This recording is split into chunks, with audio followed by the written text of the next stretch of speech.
Now that we've talked about stress and strain relationships, let's do a couple of stress and strain relationship examples. My first one is a solid rod with an at-rest diameter of 5 millimeters, an at-rest length of 200 millimeters, and when I load it with 60 kilonewtons in tension, I get a change in length of 50 times 10 to the negative 3 millimeters and a new diameter of 4.99963 millimeters. Calculate the material properties, modulus of elasticity, modulus of rigidity, and Poisson's ratio. We're going to assume that this material is in the elastic region, because otherwise we're going to need a diagram. My modulus of elasticity equation is stress over strain. My modulus of rigidity equation, we have 2, but I don't have any shear information, so I'm going to use the 2 plus 1 times nu, 2 times 1 plus nu, divided into E, and then Poisson's ratio is going to be the lateral strain over the longitudinal strain. All right, I have some changes in lengths up here that I'm given, and I'm given original lengths. So I think strain is going to be the easiest thing to find first. Remember, strain is a change in length over length. So my strain along the axial length of the member is going to be that 50 times 10 to the negative 3 millimeters over the original length, which is going to be 250 times 10 to the negative 6 millimeters per millimeter. My strain along the diameter length is going to be my new diameter minus my old diameter, so there's my change in diameter, all over my original diameter, and that is going to give me negative 74.0 times 10 to the negative 6 millimeters per millimeter. Awesome, I have 2 strains, so I can do Poisson's ratio, right? So which one's lat and which one's long? Well, remember, long acts along the same line of action as the load. So if my load here is acting in the horizontal direction, then my longitudinal strain is going to be the strain also acting in the horizontal direction, which is my length. So this is going to be long, and this is going to be lat. So my Poisson's ratio is equal to negative 74.0 times 10 to the negative 6 all over 250 times 10 to the negative 6. And that is going to give me a Poisson's ratio of 0.296 for this material. So that takes care of that one. Modulus of elasticity. I already have both of my strains.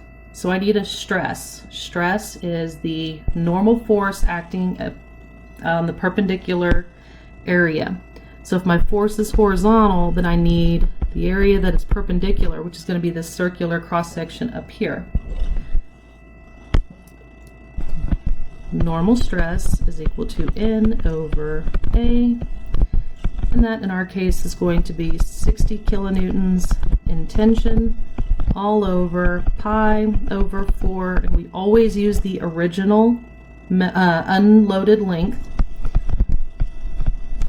So that's 5 millimeters squared, and that is going to give us 3.0558 gigapascals of normal axial stress.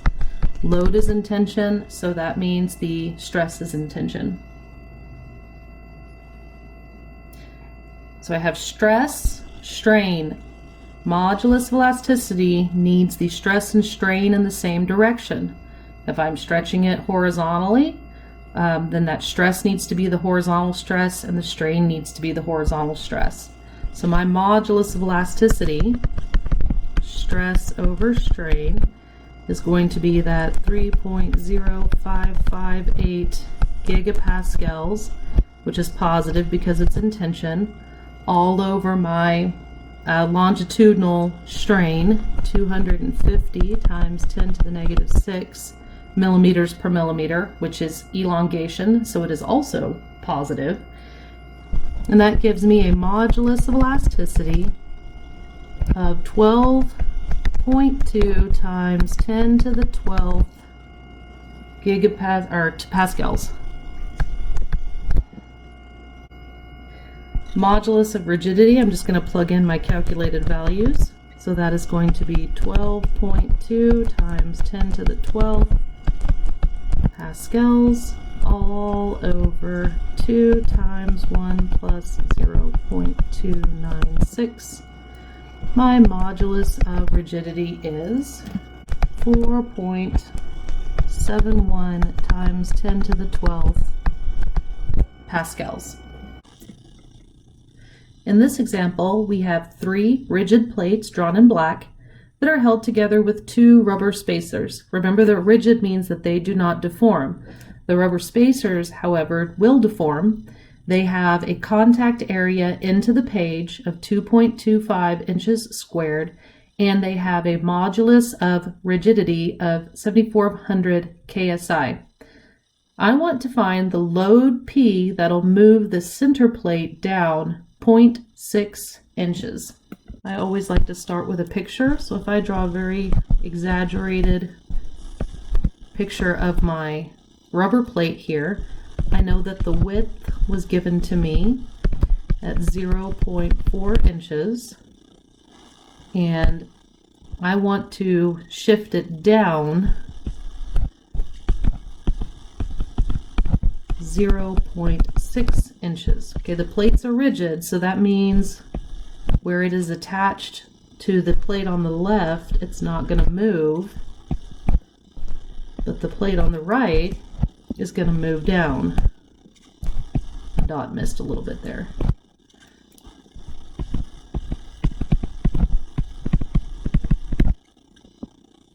Okay, so here's my rubber spacer on the left side. So if the center plate moved down, then the left side stays where it is, the right side moves down, and there's my deformed shape. All right, I see here that this looks very similar to a strain problem that we did a couple lectures ago, where that change in angle is shear strain here from 90 degrees to this new angle, right? So shear strain, tangent inverse of opposite over adjacent, would then be equal to 0.9828 radians. Now I was given a modulus of rigidity, which is tau over gamma, of 7,400 KSI. I just found a gamma, so I need a shear that is causing that gamma. And if I go back to the little picture I've drawn here, in order for this to move this way, I have to have forces acting parallel in a clockwise manner, right? So this would be my shear. So I need a force and I need an area, because shear is equal to V over A. The area is going to be the area that the shear is acting over, which will be the contact area into the page. And we were given that area as 2.25 inches squared. So I need a shear. If I look here at my middle plate, I'm going to have a load P, and then I will have shear force acting on either side. Okay, equal and opposite, right?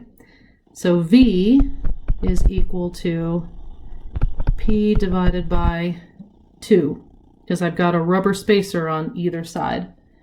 So I can now solve for P. I have 7,400 KSI is equal to my shear stress, P divided by 2. That's my shear force divided by the area, all over my shear strain,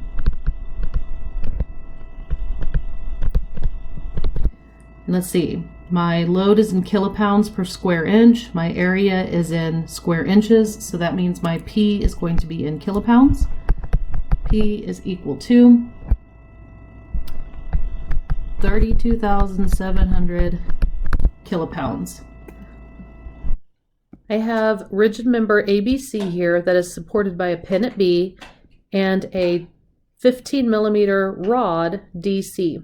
I have a load at P, and I want to find the maximum load P so that member CD does not exceed a strain of 85 times 10 to the negative third millimeters per millimeter. And I've got a positive negative there because it could be tension or compression, doesn't matter, just can't exceed that strain. I'm going to start with my free body diagram, and I have pin B, so I'll have a BY and a BX, and then I have my two force member CD, so I'll have a force CD there, and this happens to be a 5, 12, 13 slope. If I sum my moments about B, I can get my force and member CD. 0 is equal to P times 2 minus 5/13 of force CD acting at 4 meters.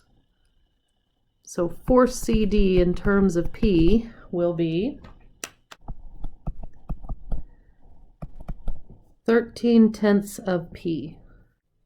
Now that I have that internal force, I can find the stress within member CD. Why do I want that stress? Because I know there's a relationship between stress and strain. So finding the stress, it's going to be the axial normal stress, and that is equal to my normal force divided by my cross-sectional area. That will be 1.3 P for my axial normal force, and my area is pi over 4 divided by 15 millimeters, which is 0.015 meters squared. My normal stress is 7,356.5 P, and that will be in Newton meters squared. My relationship between stress and strain is the modulus of elasticity, stress over strain.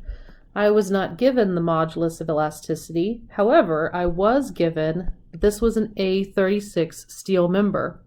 So if I go to my textbook, I can get the modulus of elasticity.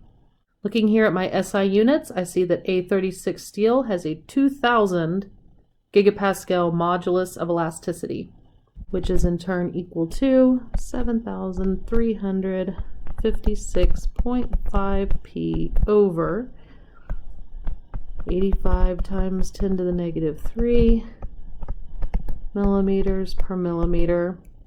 And solving for my load P, I get 2,310 kilonewtons of load.